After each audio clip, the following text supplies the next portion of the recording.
Baik, Assalamualaikum warahmatullahi wabarakatuh. Selamat malam rekan-rekan. Jadi perkenalkan, nama saya Prabandoko Krisma Hardi dan rekan kelompok saya yaitu Fajar Sidik. Kami mahasiswa dari kampus Universitas Paramadina Cikarang.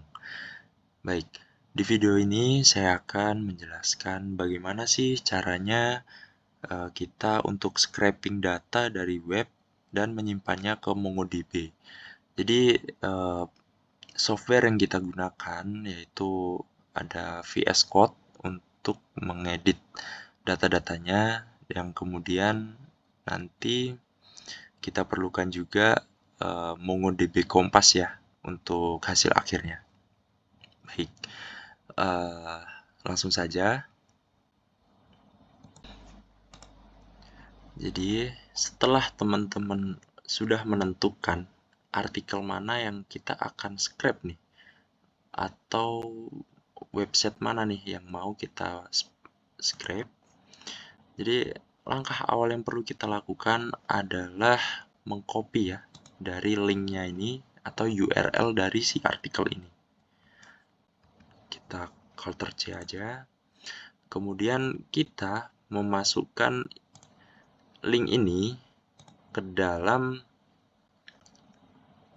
VS Code ya teman-teman, untuk menjadi dasar dari program-program yang akan kita buat atau program-program yang akan kita panggil nih. Seperti itu ya teman-teman. Langsung saja kita beralih ke codingannya ya di VS Code. Kebetulan saya menggunakan uh, software ini karena mudah dan lebih simple ya teman-teman. Oke, jadi kita perlu adanya menginstal ini ya, Beautiful Shop ya, karena perangkat ini tuh lebih simple dan enak untuk kita melakukan scraping. Nah, jadi langsung saja penjelasan yang pertama ya. Nah, jadi link dari artikel tadi kita salin dan tempelkan ke sini bagian awal ya. Artikel Kompas, oke. Jika sudah, maka sistem ke bawah, program-program yang kita buat di bawah ini berpacu pada link di atas ini, oke. Jadi apa yang kita mau panggil, apa yang kita mau jalankan, itu semua terpacu dari link yang kita masukkan di atas tadi ya. Nah, di sini gimana sih kita mau cara nge-scraping itu awal-awal tuh gimana sih? Nah, jadi teman-teman cukup lakukan gini ya. Di bagian sini atau di bagian pinggir sini, kita perlu klik kanan, kemudian di inspect. Nah, maka akan muncul tuh elemen apa aja yang bakal menampilkan dari si artikel ini di web ini. Nah, seperti ini ya.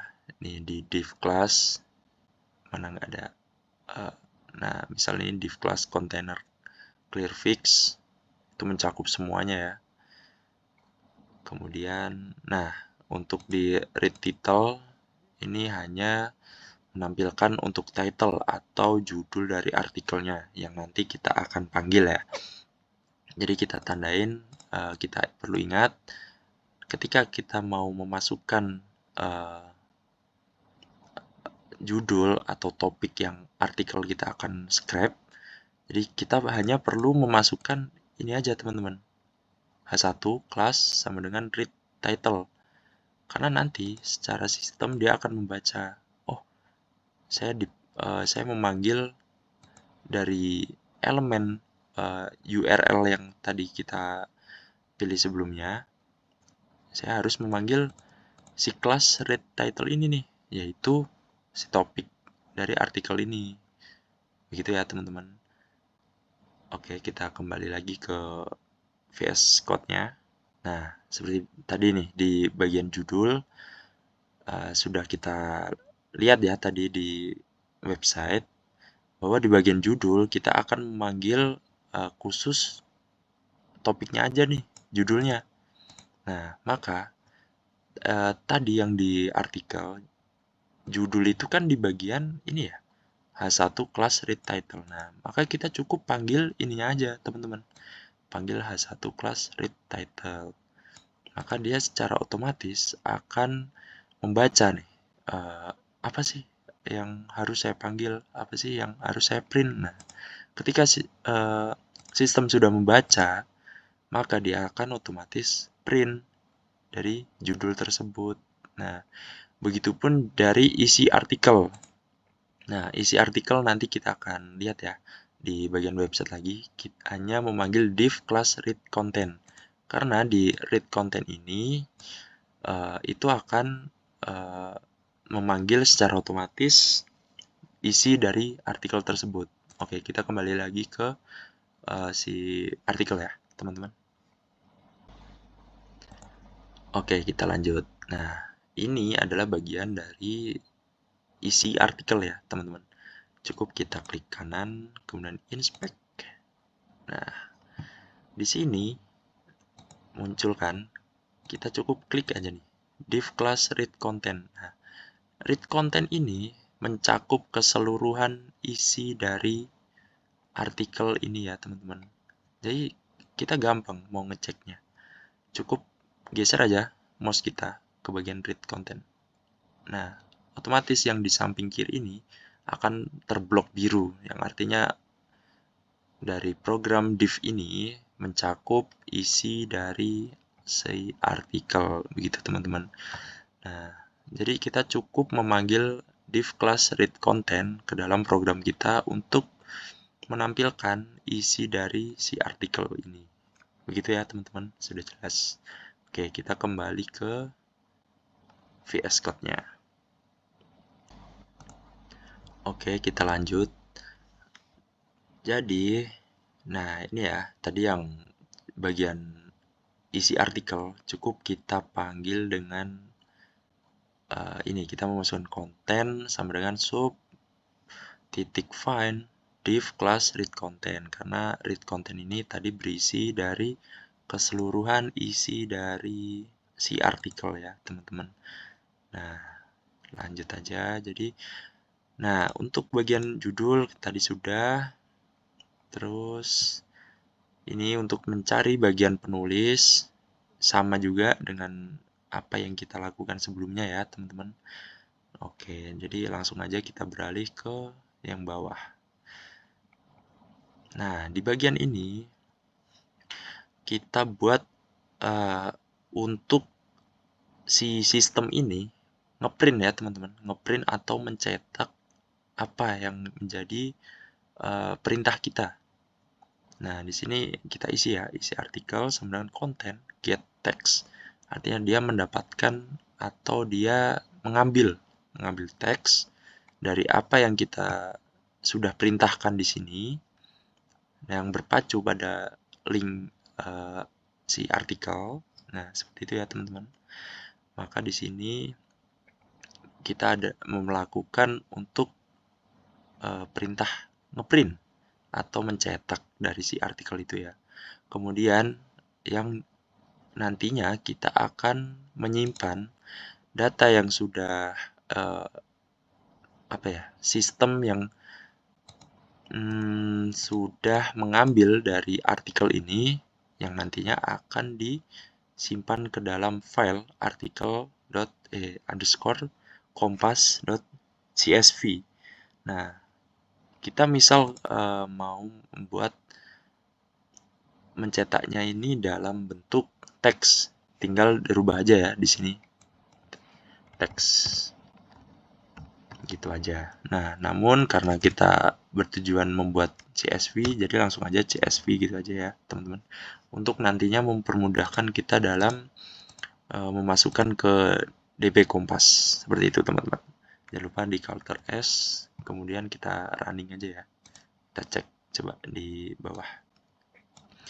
Oke, nah jadi si sistem sudah membaca ya teman-teman, dia sudah menjalankan apa yang sudah kita buat dan perintahkan. Di sini Kompas, aduh kurang S ini ya teman-teman.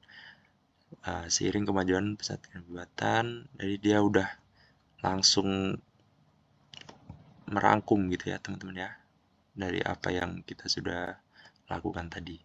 Nah, artikel berhasil disimpan ke dalam file ini, teks ya teman-teman. Oke, di sini. Nah, oke, sudah. Nah, untuk kita merubah ke CSV bisa dilakukan dengan cara yang manual atau seperti ini aja ya teman-teman. Klik kanan, kemudian rename. Nah, bagian txt ini kita rubah ke CSV gitu aja. Nah, karena ini sudah ada, jadi tidak bisa ya teman-teman. Oke, segitu aja. Kita kemudian beralih ke DB Kompas. Oke, berikut adalah tampilan awal dari MongoDB Kompas ya teman-teman. Langkah yang pertama kali kita ambil adalah add new connection. Jadi kita akan membuat koneksi baru ya teman-teman ya. Kita buat aja script gitu kan. Oke, save and connect. Maka sudah terbuat ya teman-teman. Oke, ini kita yang tadi karena sudah buat, kita hapus dulu aja ya teman-teman.